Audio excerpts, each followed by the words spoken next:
Bonsoir et bienvenue dans ce dernier Flash Info de la semaine. Voici l'essentiel de l'actualité qui fait l'agenda du jour. Au titre des informations rendues publiques, le Conseil des ministres du Bénin a statué sur des mesures.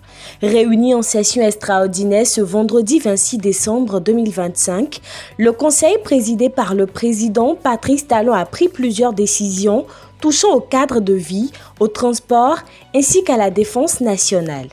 Celle-ci porte notamment sur la contractualisation des études et des travaux de requalification de l'esplanade du Palais des Congrès de Cotonou, la réparation des dommages survenus lors des événements du 7 décembre, ainsi que la promotion d'officiers généraux et supérieurs au sein des ministères de la Défense nationale et de l'Intérieur et de la Sécurité publique.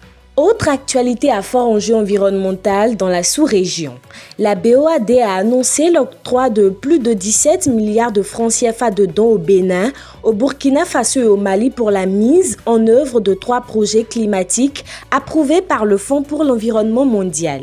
Ces projets visent le renforcement de la résilience climatique, la restauration des écosystèmes dégradés et la promotion d'un développement à faible émission de carbone, tant en milieu rural qu'urbain. En santé, les États-Unis renforcent leur partenariat avec plusieurs pays africains. Washington a signé 4 nouveaux accords de santé avec Madagascar, la Sierra Leone, le Botswana et l'Éthiopie, portant sur un financement total de 2,3 milliards de dollars sur 5 ans.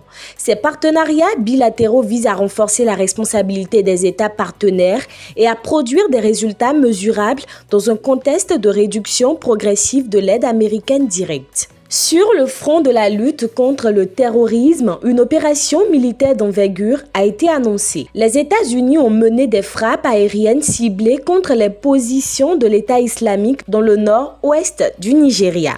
Annoncée par le président Donald Trump et confirmée par les autorités nigérianes, l'opération menée en coopération bilatérale aurait permis de neutraliser plusieurs combattants de l'État islamique dans l'État de Sokoto. Pour refermer ce point économique, focus sur la dynamique du marché financier en Afrique centrale.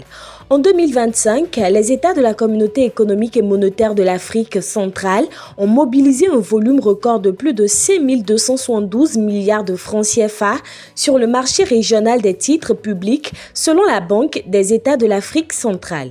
Le Gabon, le Congo et le Cameroun figurent en tête des émetteurs dans un contexte de recours accru au financement régional pour soutenir les budgets et les investissements publics. C'est la fin de ce Flash Info. Merci de nous avoir suivis sur l'Economist TV.